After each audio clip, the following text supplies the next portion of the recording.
partnership work of health and care organisations and the charity and voluntary sector. So that's my role.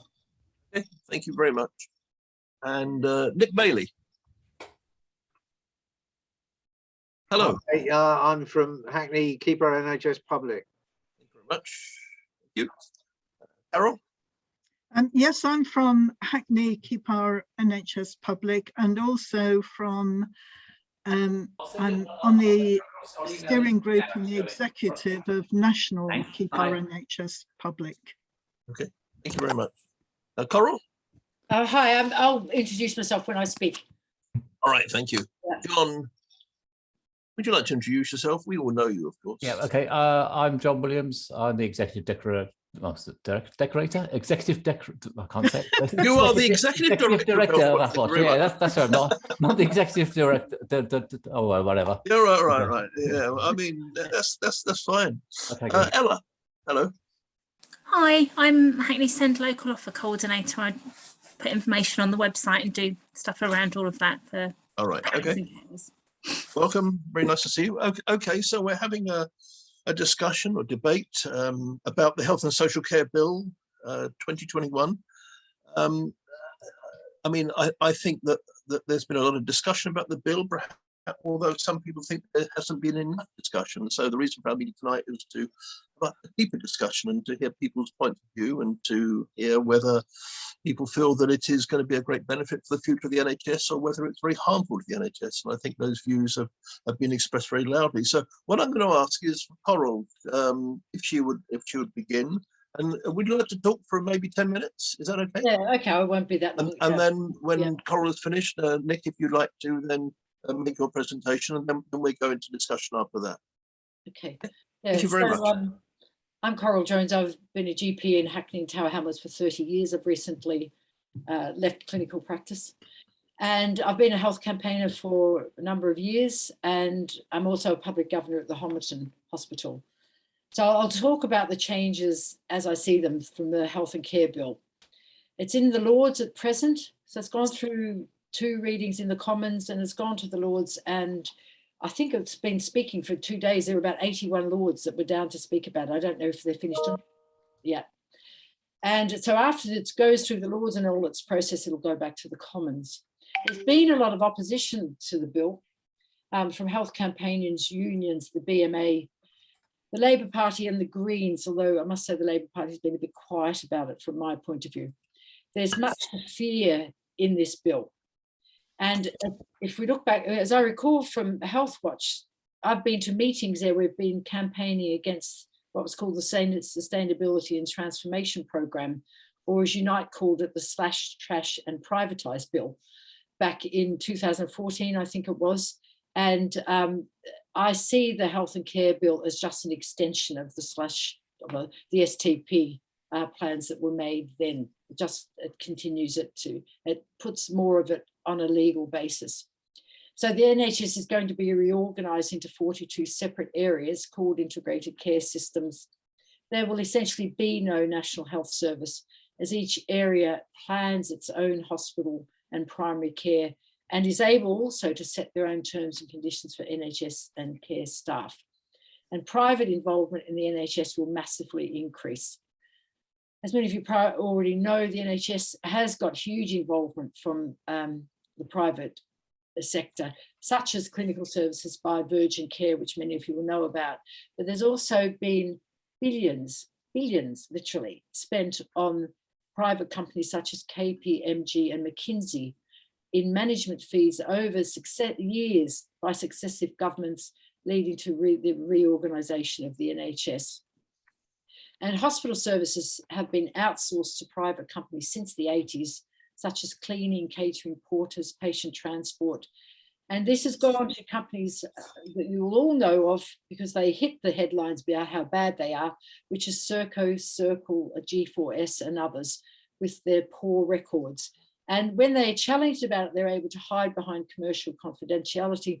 As far as I can see, nothing ever happens to these companies and they're still being used by the NHS. And as we just saw with Serco being given 37 billion or whatever it was for the failed track and trace system.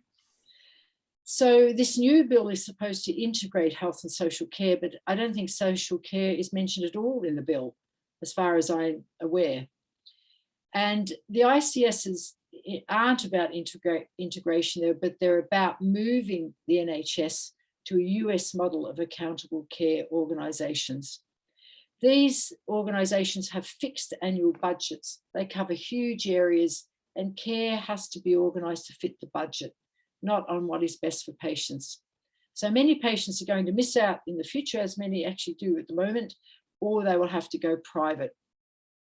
And even more insidiously is that private companies will have organising positions within the NHS and within the ICS boards, and they are then free to make self-serving decisions. So private companies get to decide what the NHS provides, and then they're able to give themselves the contracts. And cost cutting is already here. I mean, there's lots of problems now through COVID, but as doctors, we hear endless explanations of how stopping services will improve care. And these plans are given Weasley titles, such as London Choosing Wisely, where operations such as knee, hip, cataract, hernia are limited. But in this system, by not being given your hip or cataract operation, it's supposed to improve your health. But actually, it's not about levelling up, it's about levelling down to the lowest common denominator. As opposed to what has already existed and what it sounds like Nicholas has been working on, Hackney Council, the Homerton and GPs have spent many years developing local integrated services. But these gains may well be lost, as in the new ICS plans, local authorities are sidelined. And in fact, the Hackney Clinical Commissioning Group has disappeared into a single clinical commissioning group across the whole of North East London. And the North East London area, which you'll probably all be aware, goes all the way from City out to Havering and Barking. And there are 7 local authorities, but on the new board, there's only going to be 1 local authority councillor represented. So the input into plans by patients or local communities will be absent, as there are no elected representatives to take forward our views, just unaccountable quangos. The ICS also risks staff terms and conditions and threaten to remove national sectoral bargaining because they're 42 autonomous areas. To make sure that the ICS stays within its budget, there's, irrespective of the needs of patients, costs will be cut by using lower trained staff and more outsourcing. So instead of GPs, you get to see physicians' assistants. Instead of nurses, nursing assistants. Instead of a trained healthcare assistant, you can have an app. There'll be increased use of volunteers and digital options with fewer face-to-face consultations. So the Health and Care Bill is a costly top-down, yet another reorganisation with little involvement of councils or patients and threatens cuts to care. Decisions about who is eligible for care will be made far from patients and their doctors and nurses, and governed by computer algorithms. So faced with much management speak, 300-page documents or more, endless meetings, and as Greta Thunberg said at COP26, with a lot of blah, blah, blah, it is very difficult to see what patients and carers can do. So that is my introduction. I'd like to talk about what we can do to oppose these possible changes after we've heard from other people, if that's okay.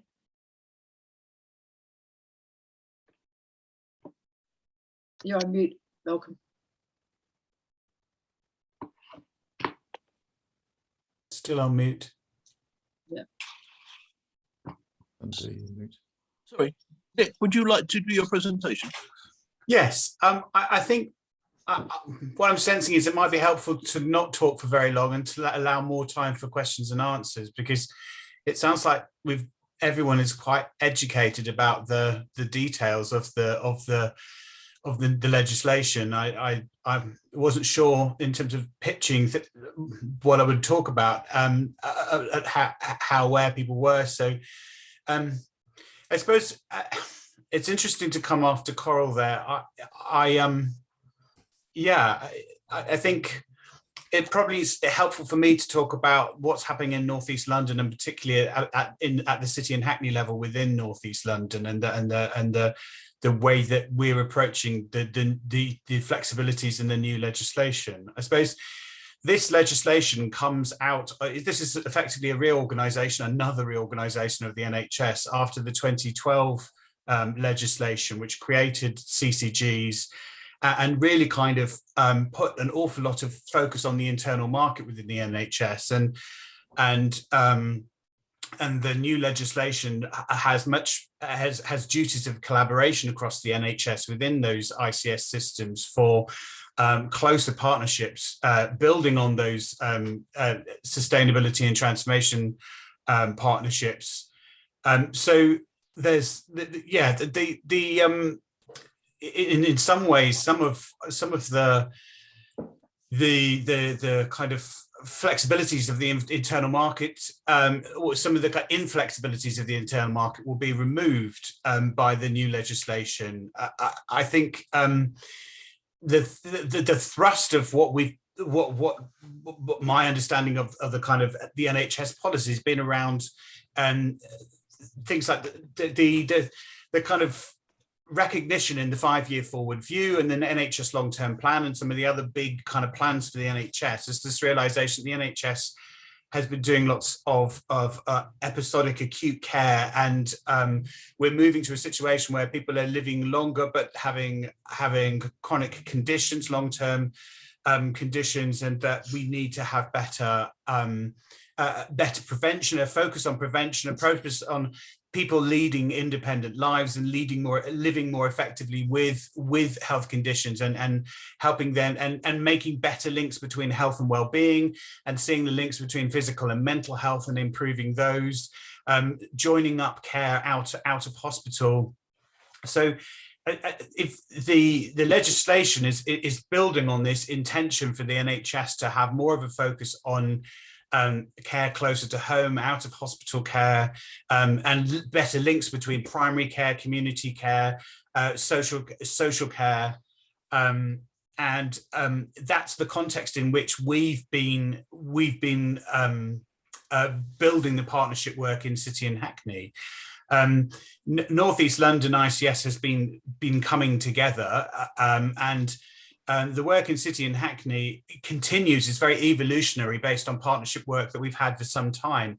And City and Hackney, before the kind of national policy around primary care networks, for example, City and Hackney was already working on a kind of neighbourhood approach to that sub-borough locality approach to kind of to really focus on neighbourhoods of 30 to 50,000 local populations, and better care closer to home, better embedding people's local communities. And some of that work has been happening over the last few years. We've in the community health services provided by the Homerton, and now adult community nursing is done on a kind of neighbourhood basis. Social care is moving to a neighbourhood basis.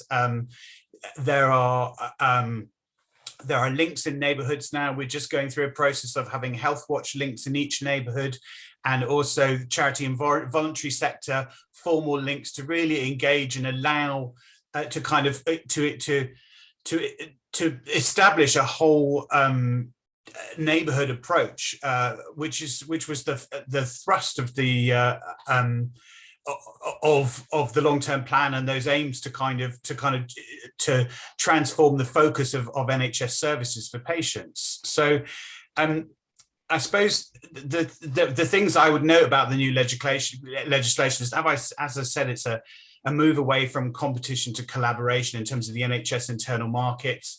There's more flexibility, and I know Coral said that as a kind of threat. How do you get equity across the whole NHS if each ICS has some of these freedoms to kind of around employment and all the rest of it?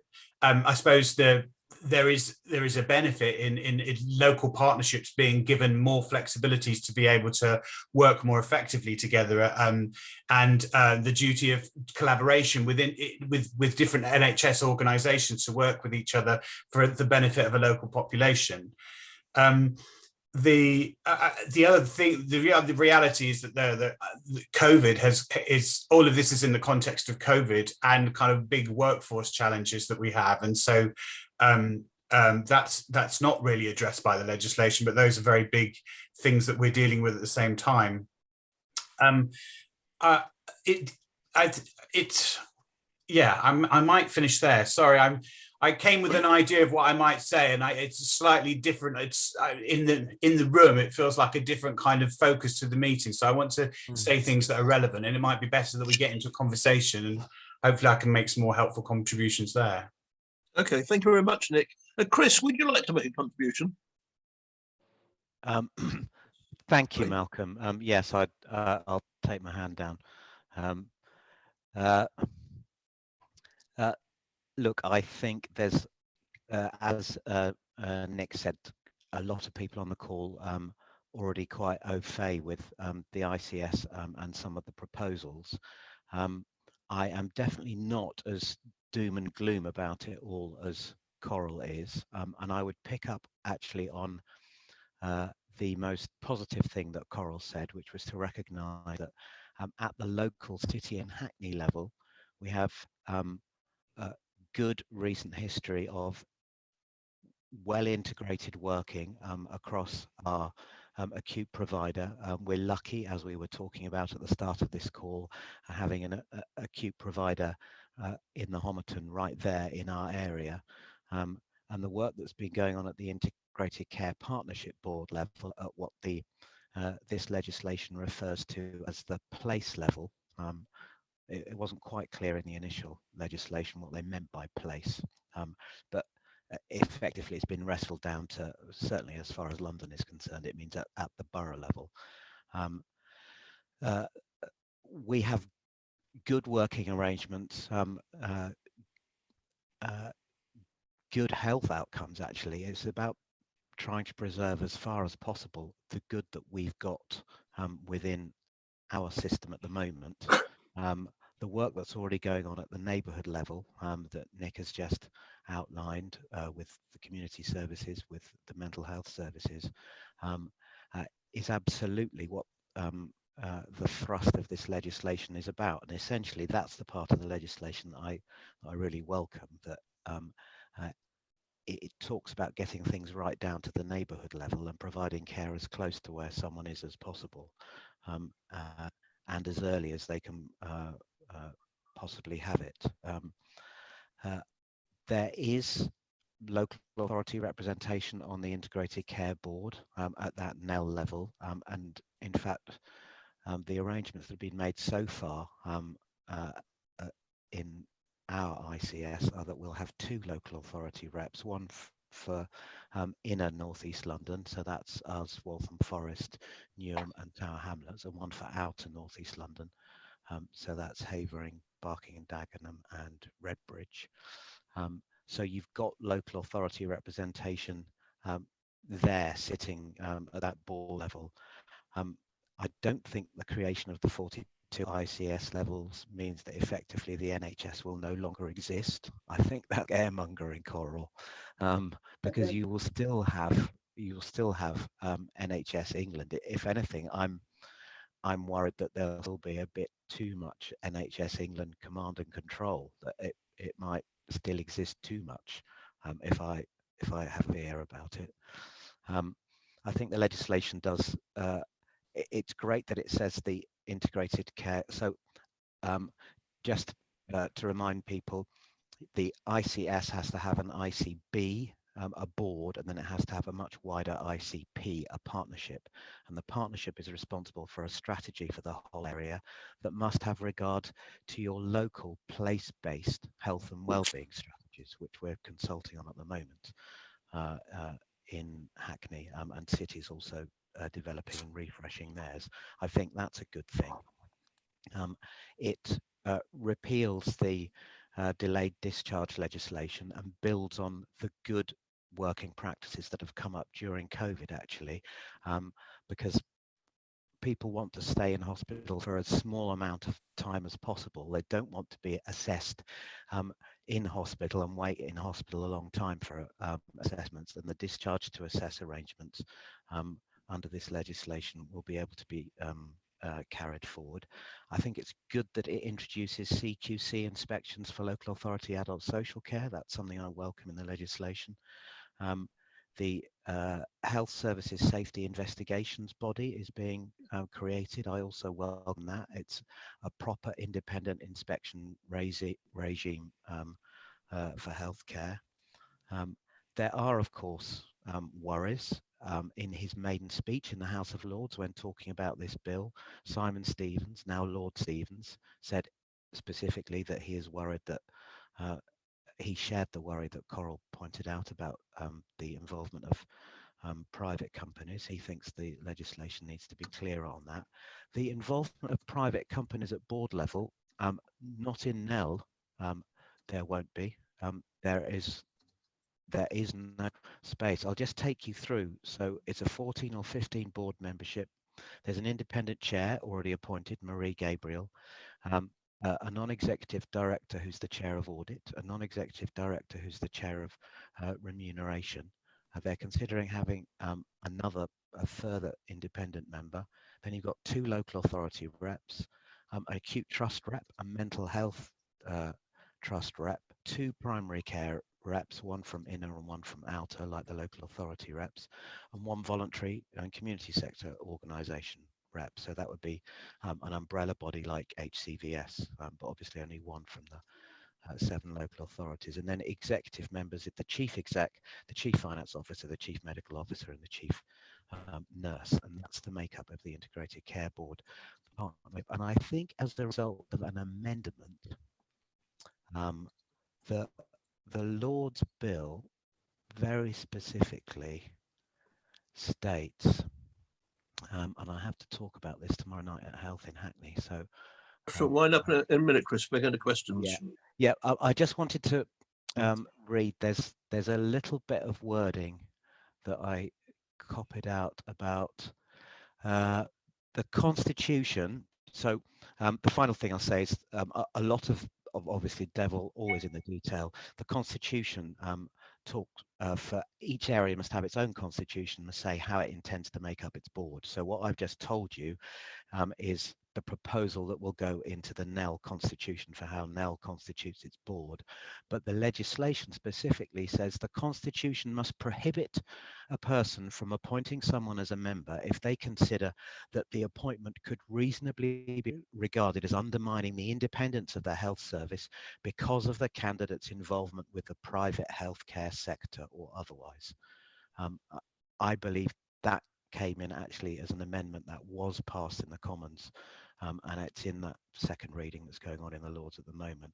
That gives me assurance, and the way we're proposing on going forward in North East London gives me assurance that private sector bodies won't have that kind of involvement. And there's a very interesting, it was a huge fear, remember, under the Lansley reforms, that there'd be a sudden increase in interest of private organisations. Coral makes it sound like that the cash is being splashed on private organisations all over the place. There's a very good click through in the papers that you sent around with the meeting, John. The King's Fund papers have a click through because one of their questions is about, will this increase the involvement of private sector companies? And the click through in the longer answer there gives you a very interesting breakdown of actually how much is spent on private companies by the NHS, and it's about 7%. It's not as much as you'd think. Sorry, I'll stop there. Sorry.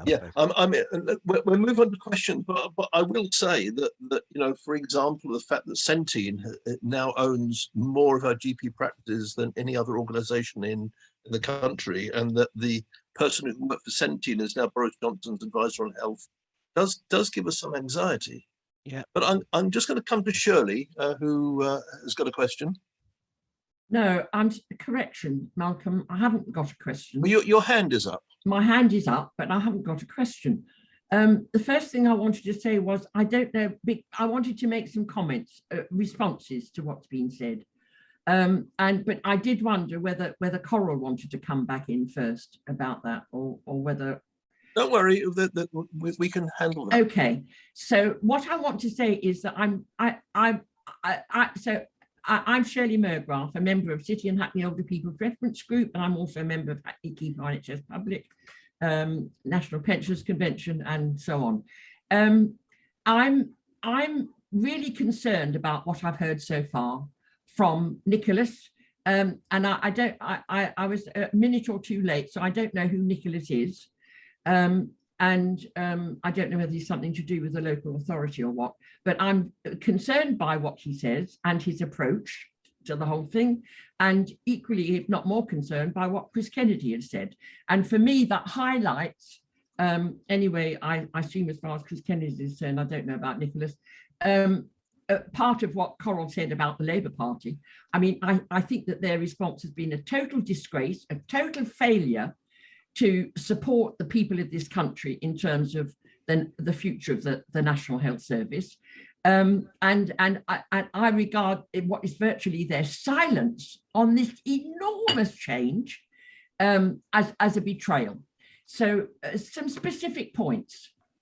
The first thing to say to both Nicholas and Chris is that, you know, you can pick this or that other bit that isn't dire in the bill, but actually, you know, we need a reorganization of the NHS at this stage, in the middle of an appalling bloody pandemic, and at this stage anyway, we need another reorganization of the NHS like a hole in the head.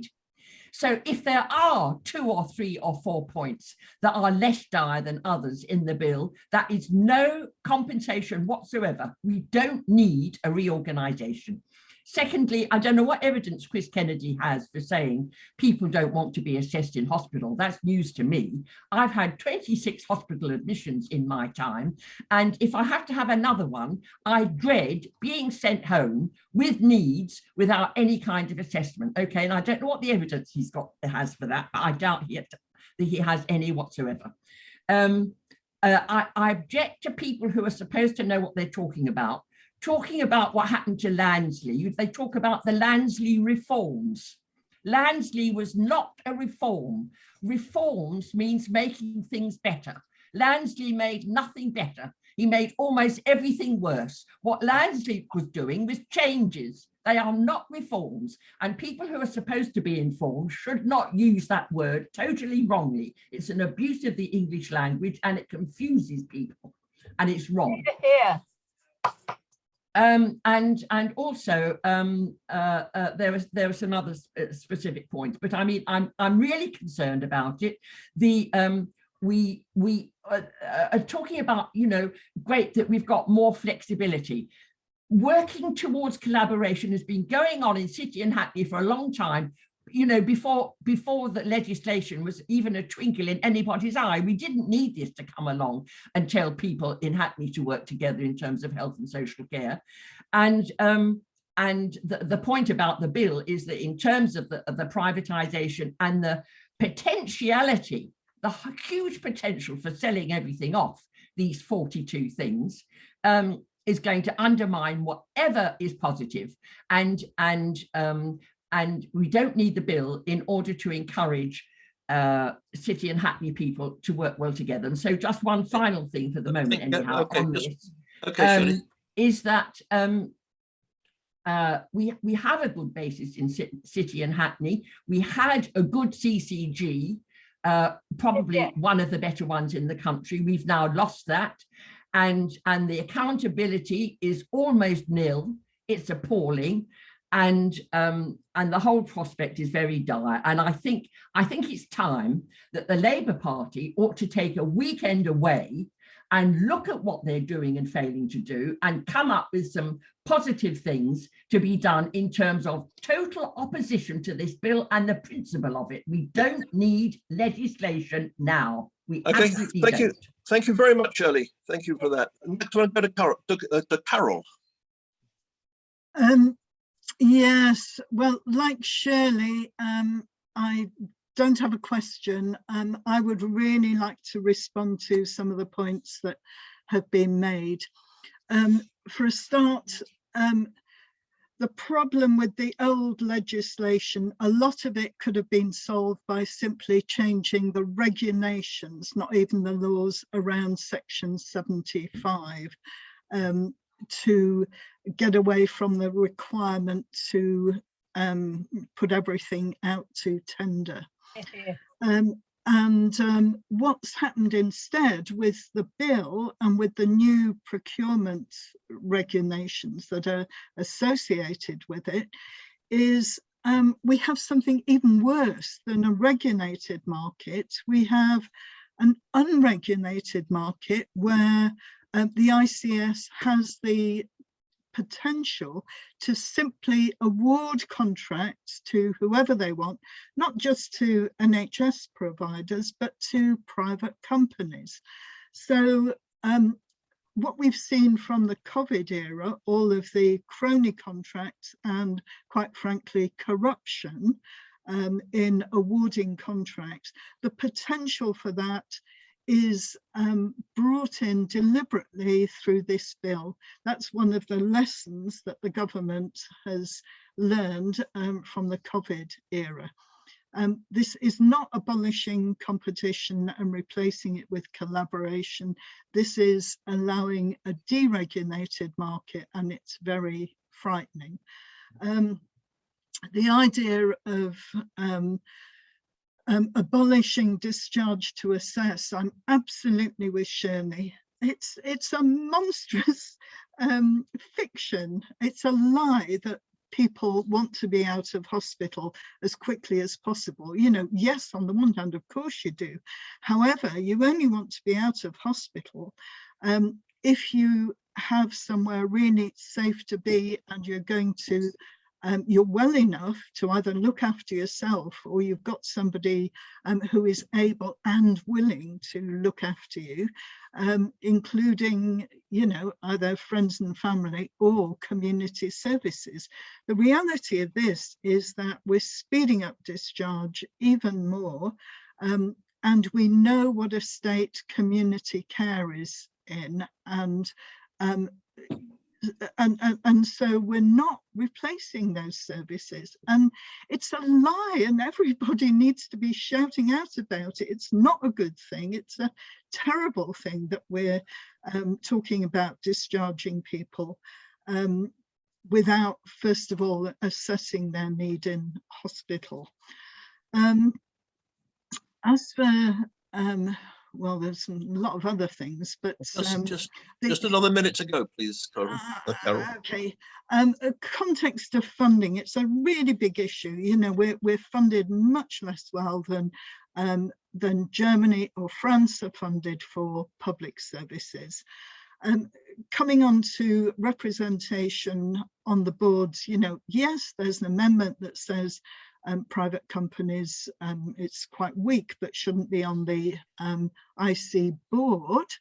However, they will be on a whole lot of subcommittees, and there's a health service support framework which NHS England has in place, which is stuffed full of corporates, including many giant American corporates, who will be advising ICSs about how to set up their systems.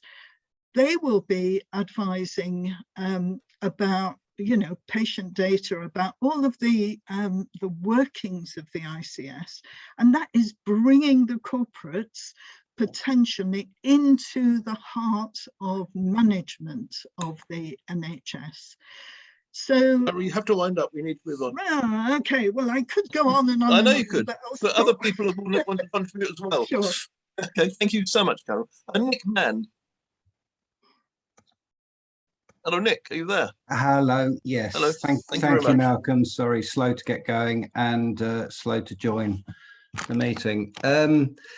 Just to say, I mean, I particularly want to pick Chris up on what you said about the sort of reassurances you got from the wording of the Health and Care Bill, because we've seen very similar reassurances for those of us who have been around a long time in the Health and Social Care Act. We went through all of this actually with the Health and Social Care Act to the point of making representations to MPs and the Lords about what would happen under the Health and Social Care Act. And we were completely proved right.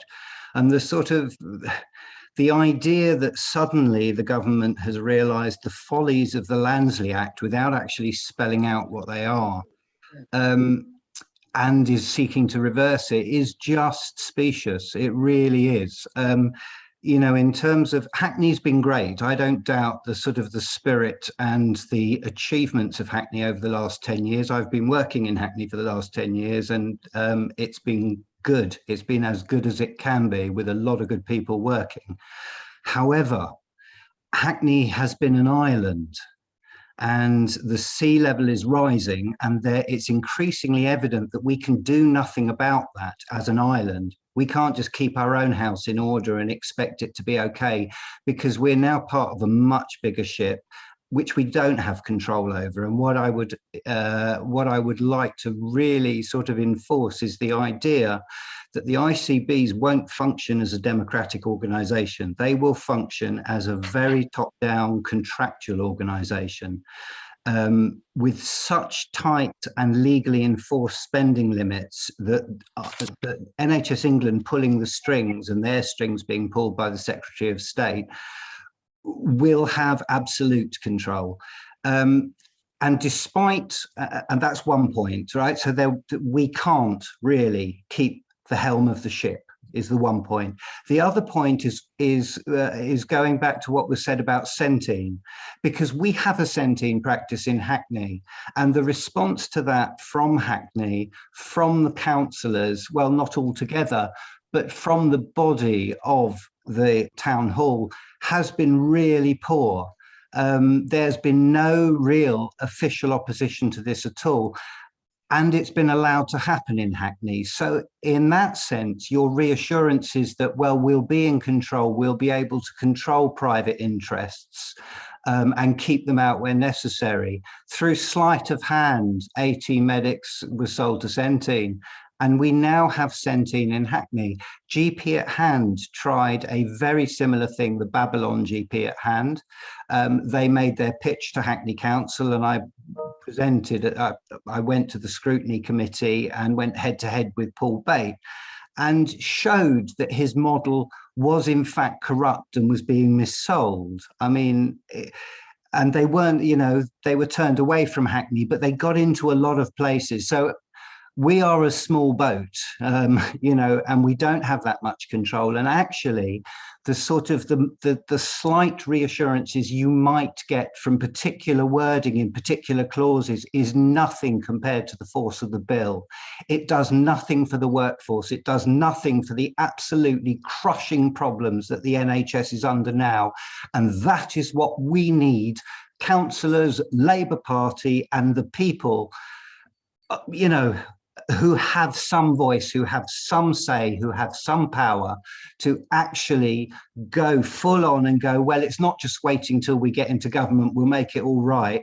It's well going to be beyond that. It's already beyond that, I'm afraid to say. And it's just building. And the Health and Care Bill really just rubber stamps that and will accelerate it. Nick, thank you very much for that. I'm going to go back to Coral for your response. Okay, yeah, Shirley, Carol and Nick have said loads of things that I wanted to, but I want to hark back to the STPs, because we heard the same story about care closer to home and how everything was going to be marvellous. And there was something called Transforming Services Together that happened in Tower Hamlets, I think from 14 to 16. Now this cost, each time they set up these things, the management consultancy, they repeat the same story, they just change the heading, and they get paid £3.5 million. And the last I heard about the STP in the North East London, they'd been paid £7 million in total. And that was ages ago. So there'll be many more. So they just trot out the same model, change the name a bit, change a bit of the demographics, and it's the same story about we're going to cut, everything will be better. How will it be better? We've got everything is being cut. Health visitors are halved, district nurses are halved, beds are being cut. As the People's COVID inquiry showed, the NHS was in a parlous state before COVID got here. Beds had been cut to the bone, staff was the lowest in Europe, and so the NHS was barely coping then, let alone with COVID. And instead of using the money to build up the NHS, they've used all this money, splashed it out onto the private sector for nothing. And so the ICSs, for me, listening to the ICSs, listening to the SDP was all about these people looking for a job. What did they need? They did not turn, as I said, they had transforming services together. They had it for 2 years, but I've never seen a report ever once. What did this achieve? Having this care closer to home, having these blue sky thinking things with ever dwindling services and ever worsening social inequalities.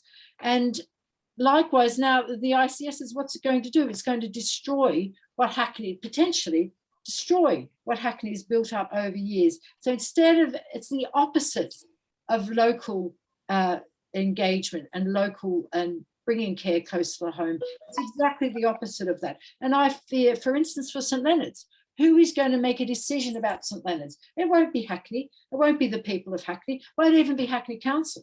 It'll be the ICS. You're right. Control the lands and buildings, and they'll sell it off for, instead of what people in Hackney need, it'll go for unaffordable, terrible housing. You know, and I feel that we're going to have very, very little say over what's going on. Sorry, that's my summary. Okay, Nick, would you like to come back now? Yes, it's difficult to respond, I suppose, because I have some sympathies for the concerns, and I some of those things I can't answer to. I would just, I will repeat. It was nice to hear Nick say about how Hackney is great and has had 10 years of good development. And I suppose the thing is that within the ICS and the development of the 7 place-based partnerships, obviously they're building on years and years and years of kind of local integrated work in those areas.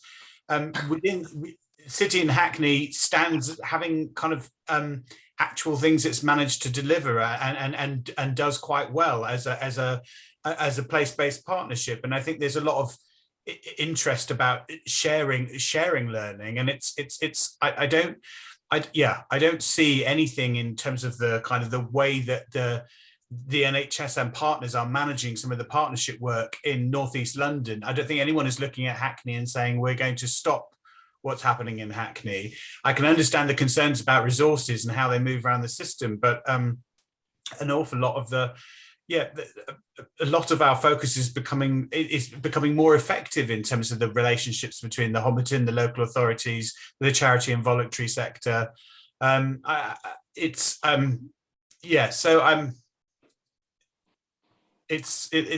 It's difficult for me to respond, I suppose, because I'm not responsible for the national policy. But in terms of what we're working on locally with partners, I think there's a lot to be proud of, and lots of good developments which are stable and we're building on. Thank you very much, Nick. Chris, you want to come back? Thank you. Yes, look, there's a couple of things have been mentioned and talked about that are not functions of this bill. So Sontine taking over the AT partnership and all those GP surgeries is not likely to be made a repeat of that happening more often won't happen as a result of this bill, and whether this bill happens or not, it's still possible for it to happen, and it happened out with this bill, as do the list of approved NHS providers, which has some quite a lot of private companies on it. Again, that happens out with this bill. I do repeat what I said earlier, and Nick Mann, I think you missed me saying that in the King's Fund briefing, click through, they directly address the issue about whether or not this is going to increase NHS money going into the hands of private providers, and do a breakdown of how much actually is spent on private providers at the moment. And that's quite interesting because it's less than I thought it was, and actually more is spent by the NHS procuring services from local authorities and voluntary sector organisations than it is from private providers, which surprised me. There are some of my colleagues in the Labour Party stood outside the Houses of Parliament with placards saying "kill the bill," and some of them indeed members of Parliament, as well as local party members. I wasn't there with them because, as I outlined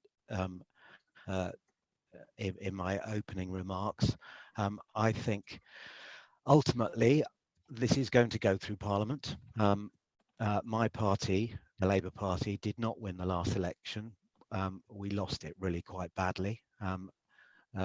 Our amendments that we put down didn't get approved in Parliament because the opposition had an 80 majority. I absolutely share the passion and the hatred for the lack of money and the lack of funding that Tory governments put into both the NHS and social care. And yes, it's absolutely appalling.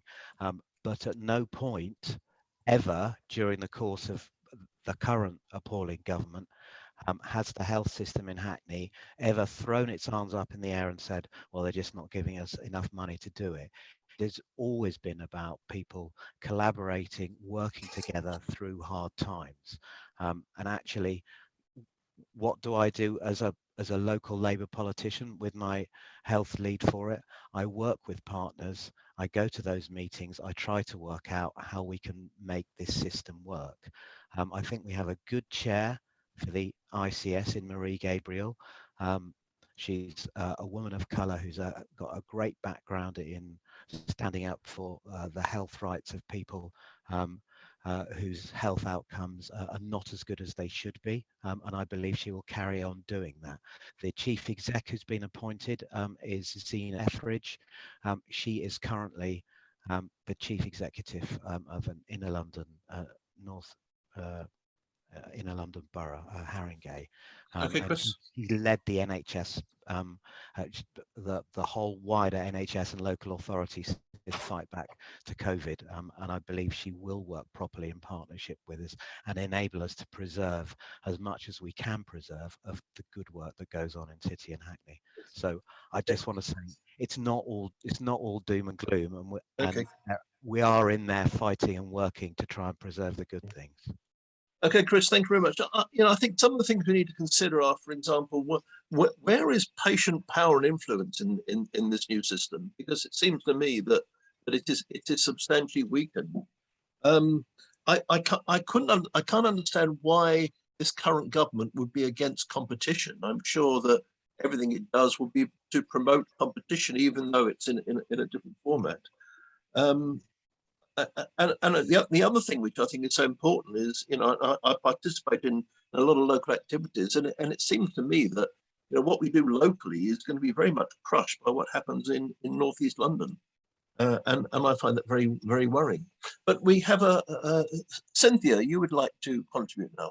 If I could, thank you. I'm really, really interested in this range of views, and I'm here to learn, but I do have a couple of comments as well. I'd like to know, under the new system, where does accountability actually lie? I mean, Malcolm, you have said quite properly that the involvement of the service users, the patients, seems to have participated. Where is that going to be? We did have a notion, albeit theoretical, under the previous Health Reform Act, that patients would have two things called choice and control. Do you remember those things? I thought they were potentially quite useful, but I don't know where they've got to. We also had a concept of prevention and how to measure it as being the basis of future health and well-being. And my question there is, how is it that private companies can ever be interested in prevention, because they must have a vested interest in maintaining illness? So do the drug companies. So who's going to be looking after the prevention agenda, especially where the justification for a lot of these changes is the growth in long-term conditions? Well, long-term conditions presumably might be attacked first off much earlier on in life, but that's just a common sense approach. I'm not a medical practitioner. So I would also like to know, are we now in a series of what I call churn events? Because it's a political technique to upset the apple cart whenever you want to get your way. Just throw out the toys in the pram or what's there already. And that's what happened with the first Health Care Act. Now we've got another one. What do people foresee as being the next iteration? Because I'm not so much now concerned about what is being agreed, but what's coming next, because we are more and more distanced. What's gonna happen and how do we mobilize against that? We used to have some systems which involved things like community health councils. Were they not a reasonably good thing? We had strategic health authorities, which I think we weren't too keen on. Are we getting those back?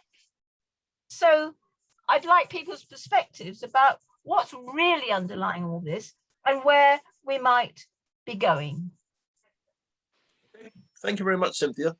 There's a question which has been submitted by Thomasina Morahan, and she says as follows: without also discussing the potential cost of reconfiguring the NHS and social care at a time of such economic uncertainty, I fear that whatever legislation comes out of this consultation may fail, as the first Community Care Act did, with local authorities rightly claiming that they didn't have the money to enact the legislation, so it had to be postponed for a year or more, funding. Does anybody want to respond to that? Okay, Chris. It's a very well made point, and actually I could tell how angry Shirley was, and many people have expressed it. Why are they doing this at a time of a pandemic? Why are you changing the system now? And we're broke. And the answer to that is sort of like, well, they'd started, so they were damn well determined they were going to finish. I think, but is there a chance things won't be ready in time? Yeah, absolutely. There's a chance things won't be ready in time. The legislation requires every ICS to have a 5-year forward plan. I don't think North East London has got a 5-year forward plan. There is anywhere near a 5-year forward plan. And I have heard people saying, well, because at the moment all the legal responsibility sits with the single North East London CCG, and I have heard people saying, well, maybe the Act, when it becomes an Act, says, and you shall keep in place as a shadow the existing CCG for 6 months or 12 months. So it might be that we stay absolutely under initial arrangements for a bit longer. Okay, thank you very much. Nick, did you want to come back? Your hand is still up.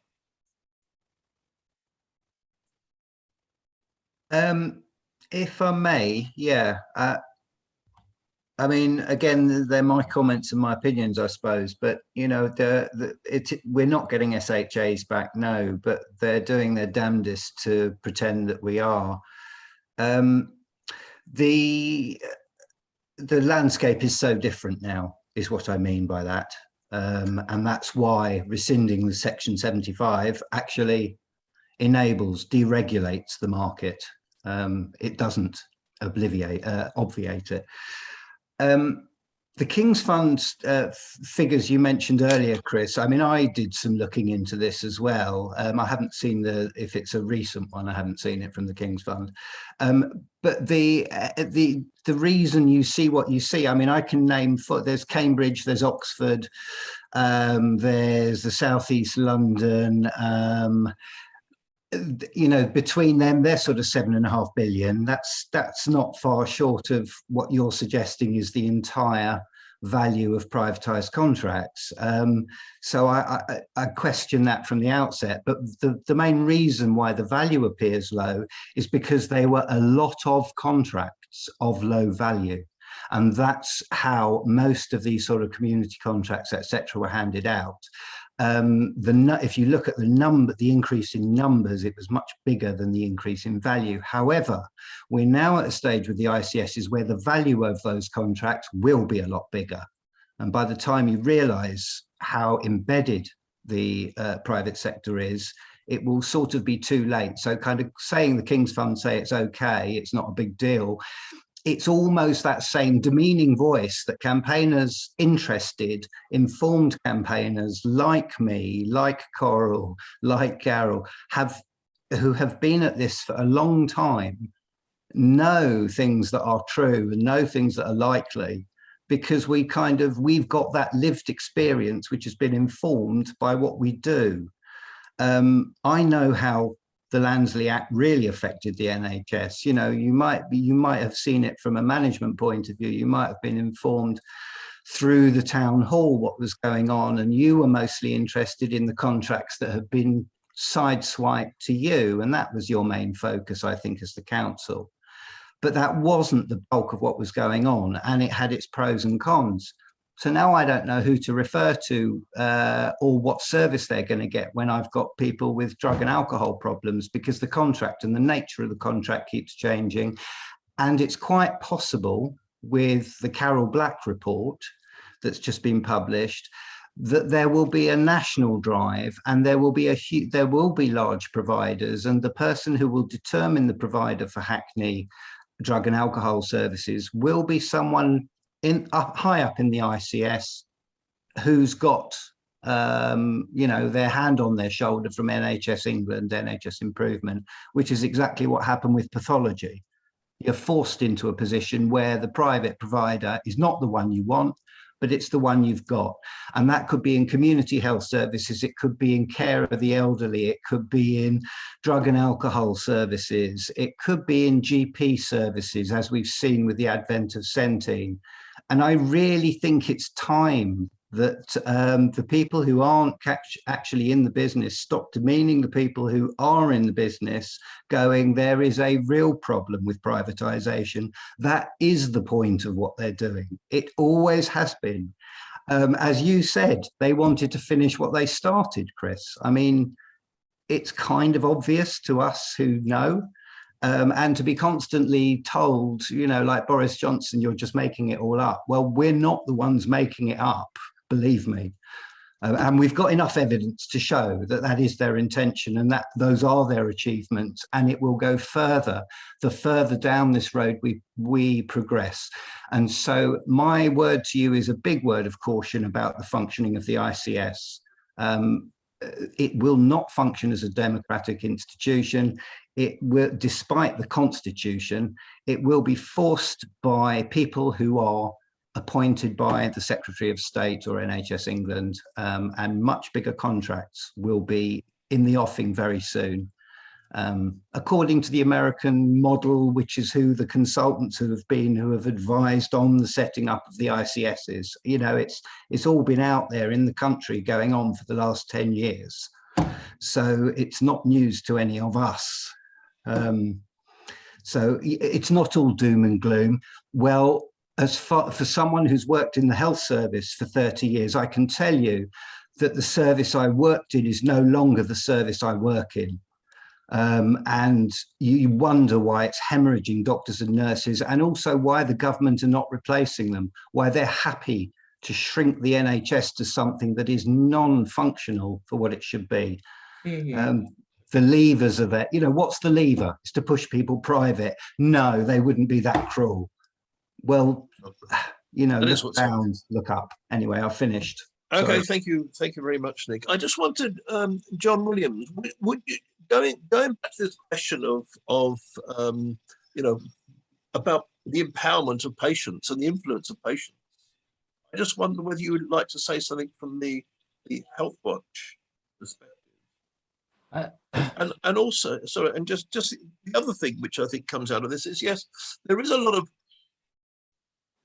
through the neighborhoods, you know, some localization of services, but actually look at the other end of it, because there is a regionalization of services, which is going to sort of mean already we've got our, you know, our dementia services sort of moved far away from people, from families, a member of whom may have dementia, and our services are all being centralized, well, often far away from where we live. So, John, I just wonder if you can comment on those things. Well, certainly, as people have been talking about, there's a lot of moving parts to this, and some of these moving parts cause a great deal of stress.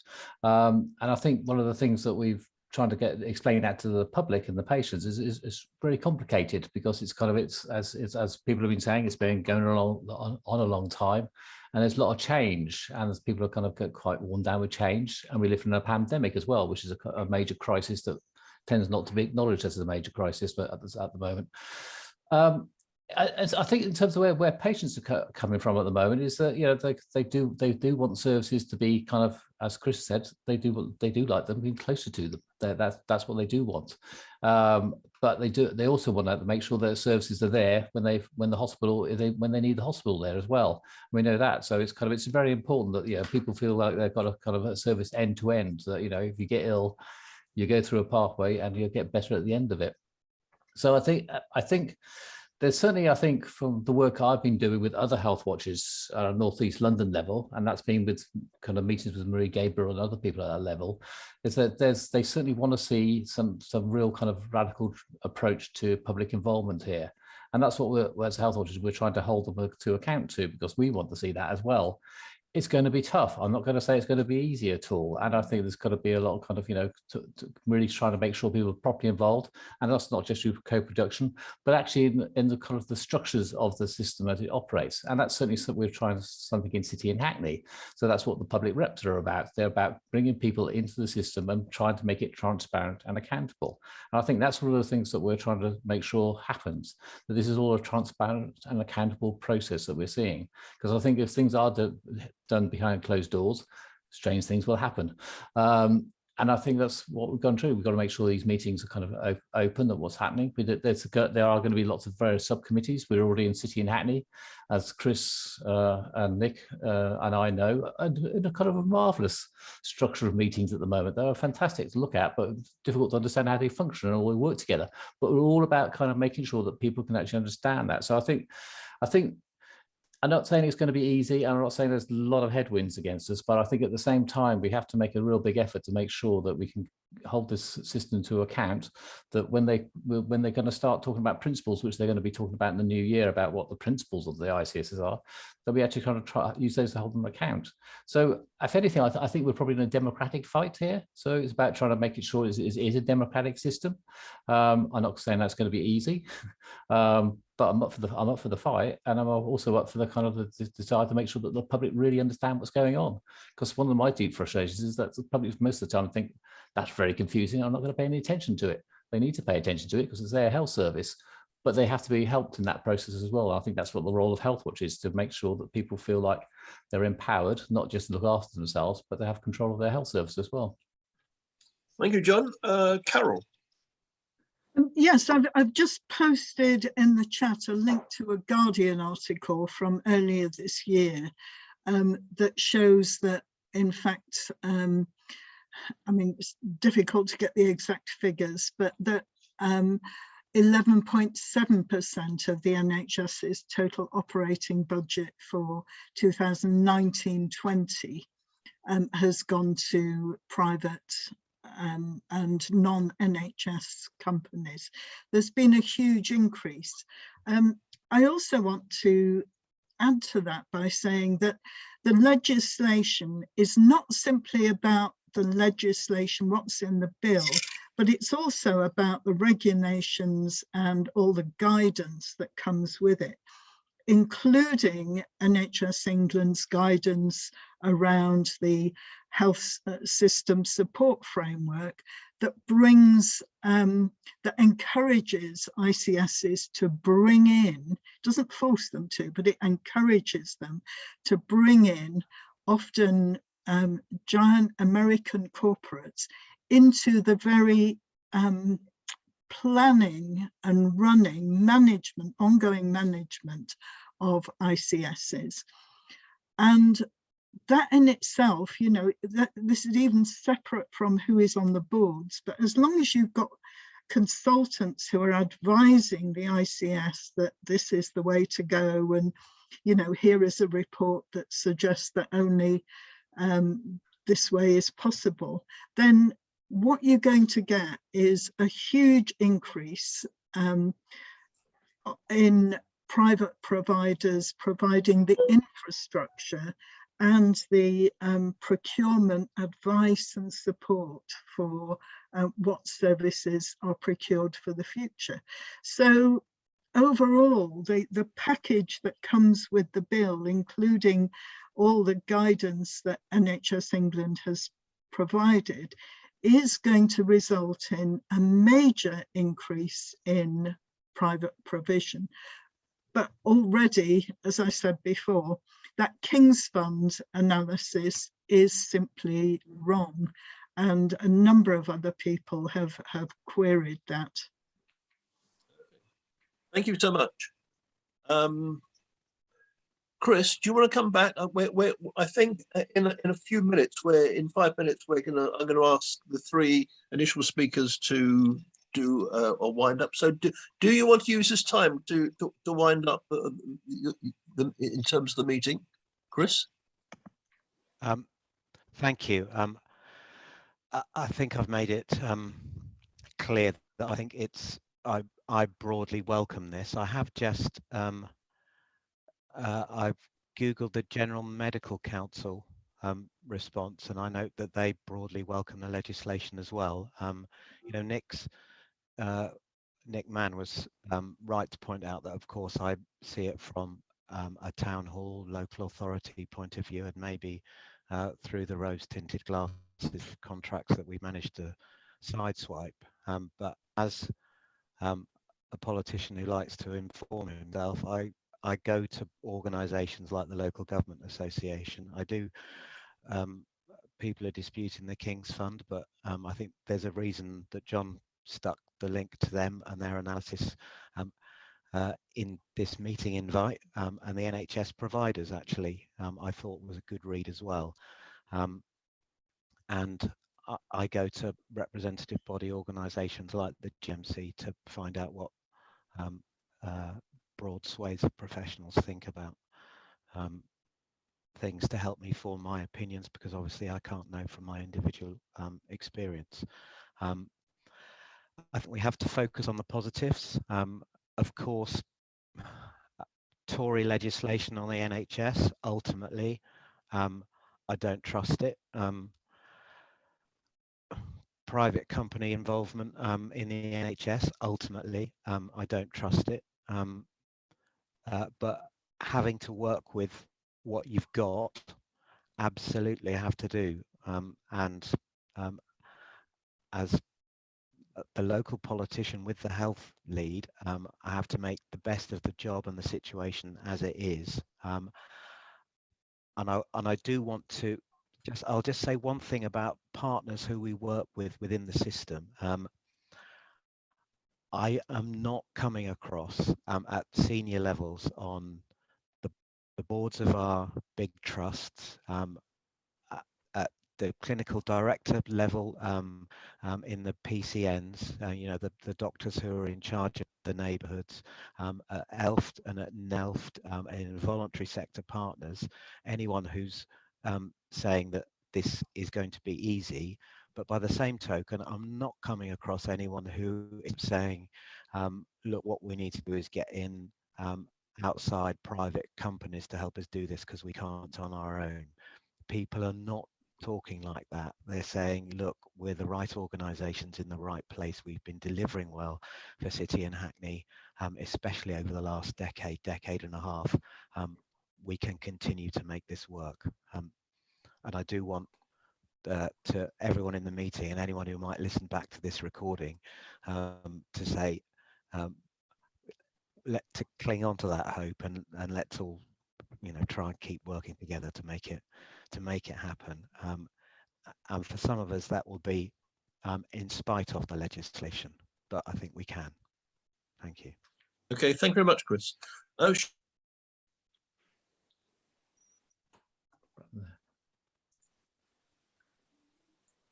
Muted, Malcolm. Malcolm, you muted yourself. sorry, Shirley. Thank Are you there? Yes, thank you. I just wanted to say, to take up Nick's point about, in terms of what this government is about, and it is about privatisation, but also to, I'm astonished that people are talking about reassurances. How much more evidence do you want that this is a corrupt government, that we have a prime minister who is a compulsive liar? He cannot help telling lies, this man. I don't know how many people know that he was sacked from, I think, his first 2 jobs in his early career. He was sacked. And what was he sacked for? Lying. Okay?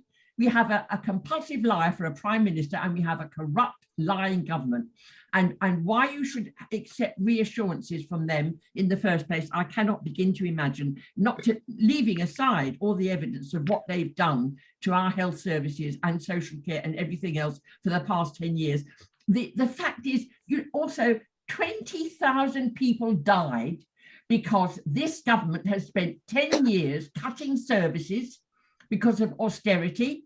And most of those people need not have died. And there is example after example after example of how this government has failed the people of this country, and will continue to do so, because that's what they're about. So, reassurances from this government, well, you might just as well say Hitler wanted peace, or he loved Jews. And what do you think we should do about it, Shirley? I think we have to keep campaigning about it. And I think people in positions of authority and power with a certain amount of clout have to stop colluding.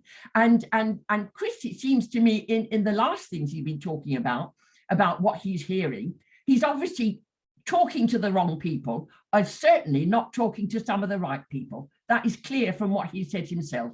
And it's clear from what Nick Mann said. Nick Mann has been giving extraordinary service to the people of Hackney as a medical person for nearly 30 years. People like Nick Mann need to be talked to and listened to and heard, and people are keeping their jobs and they're colluding, and it's not what they should be doing. It's not what we elected you for. It's absolutely not. And if there were a chance of people doing something about that kind of thing in an election, I think you'd know jolly soon. Look at the hemorrhage of people from the Labour Party because of its silence on things that it should be talking about, and its failure to deliver what the Labour Party should be delivering and standing up for. It's not good enough. It's not good enough. And you have to stop colluding. It's no good you say we have to work with what we've got. You don't have to work with what we've got. There are principles, and you have to get to the point where you say enough is enough. This is a lie. This can't work. This is not going to happen. We haven't got enough money. We haven't got enough resources. We haven't got the staff. We're 100,000, because of this government in the last 10 years, 100,000 unfilled vacancies in medical care, 100,000 unfilled vacancies in social care. This is the actions of this government. Okay. They are not about delivering a national health service. They are absolutely not. And they don't give a tuppy damn about the people. Okay, Shirley, thank you very much. I'm going to ask Coral and Nick if they'd like to give a final wind up to the meeting. I could respond quickly to a couple of things, if that's okay. Yeah, carry on. Yeah, it's very difficult because as a private citizen, I might like express all kinds of views, but I'm here as somebody who's working in the NHS, and I would only say that I go to work with NHS values. I go to work to try and tackle inequalities and do right for the people of City and Hackney, and make more accountable NHS that works better in partnership and gets more out of the resource that we get. I think that I was just reflecting about when we used to be PCTs and the changes, the Lansley changes. I won't say reforms because they're not, as you say, but the Lansley changes created commissioning support units. They took people who'd worked together for years in PCTs and put them off and said they will now be providing these services. And the idea was that the private sector could replace those commissioning support services, and CCGs as new organisations didn't have to take those NHS people or those skills and experience. They could get it from the private sector, and invariably they didn't, and not because of it was because there wasn't anything that was the equivalent of those framework agreements like HSF2 and all the rest of it. There was actually people chose the kind of good services of the people and the skills that had been around for some time and that they trusted. And I think I don't see North East London ICS having a huge appetite for bringing in private support services to replace NHS services. Obviously, that's just my one perspective working in the system actively. I recognise that the opportunity and possibility is for that to happen in other places, but I'm not seeing it. And a last thing I was going to say is Cynthia talked about prevention. And there's a lot that we're doing about prevention now and will continue to do. And it's a big priority. There's lots of stuff, and I work with children, young people, and in the partnership work across education and health, where all the childhood obesity stuff, the work with Sport England we did, making every contact count training we have for lots and lots of people. There's loads of stuff to do with prevention that's happening now, and we're very much focused on as a priority of the partnership. The work on anticipatory care and looking at people with rising need and how we get to help with their needs earlier by more effectively integrating the way that different professionals work in neighbourhoods. So yeah, I recognise the strength of feeling, and I'm not here to answer to it, but from my perspective, working in the local partnership, there's a lot that we're trying to get on with and is enabled by the new legislation. Thank you very much, Nick. Coral. I just want to quickly sort of reiterate something Shirley said earlier, that all those things you just described, Nicholas, none of them need this legislation. They were going on for a long time before this legislation came along. We don't need these people we have to pay £250,000 a year to sit up there, out there in, I keep waving because it's out in Havering or somewhere, and nor do we need to pay millions and millions of pounds, £1 million a day to all these management consultants. But of course, there is one point that you've made too, that experienced people have been stripped out of the NHS, so that middle layer of that used to help the NHS work has been over the years dismantled as well. So on the other hand, that brings all the private management consultants in. So it's not about privatization, it's about stripping money out of the NHS. They don't want a completely private system. No private company wants to pay for a 23-week fetus that's going to need baby that's going to need lots and lots and lots of care. They don't want to pay for helicopters and major road trauma. They don't want to pay for things that are going to cost them money. What they want to do is pay for these safe organizing jobs that they get running in the very heart of the NHS, and also cherry picking private services and Babylon Health, and then their talk about prevention is completely. I mean, it sounds in Hackney like it's great, it's really organised, but no one is talking about the fact that prevention begins before you're born. You know, that social inequalities are what makes people sick. It isn't actually that you've got an obesity service for children. That is just so the horse has left the whatever the expression is, the door. And no one is addressing worsening inequalities that's happening. And we're storing up ill health for years ahead of us. And no amount of ICSs is going to change that. And that I see as a fundamental problem. So they're just using it as a way of making billions out of the NHS. That's like they have for COVID. I think it's very stark with COVID. 30, you know, how many ever billions it's going to add up to that they've thrown at the private sector. And this is really, in the end, what it's all about, and has been about since 1980, and especially worth since 1990. So I'm not very hopeful, I'm afraid. And we have to keep fighting. All we can do is, nobody listens. Who's going to listen to us? We can't. It feels like we're being steamrolled along, no matter what people say. And all we can do locally is fight. As local things get closed, things want to change, all we can do as citizens is fight at a local level. Thank you. Carol, thank you very much. I'm going to close the meeting now, but if there's any questions or any issues which have been raised which you felt haven't been dealt with fully, please let me know, and we'll make sure those questions are put to the relevant people. Okay. Well, thank you very much, everybody. Thank you for a very important and I think interesting and discussion, which I think has brought up a lot of very, very important points. There's clearly a lot of disbelief in the system which is being created, but I think we're seeing that alongside the fact that over the past 10 years or so, services in Hackney have really sort of developed in a very important way. And I think one of the real tragedies is that there's going to be a loss of accountability. I think that it's very hard to believe that we can have real influence in this new system, because it actually feels very distant. And I think we've got to make sure that we really do hang on to our local services, because I think there's a real risk that the regionalisation of services is actually going to do a lot of harm to patients. But let's keep this discussion going. Let's keep active, and let's make sure the debate continues. And let's make sure that we make it clear that we must have as much influence as possible on however the system is redesigned. Thank you very much, everybody.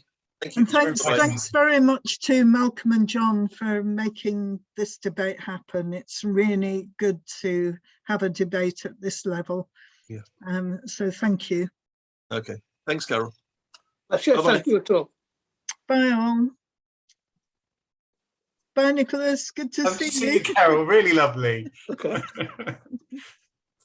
Yeah, and good luck. And Thank you. we know that people are working really hard. Thank you. Cheers. Bye-bye. Really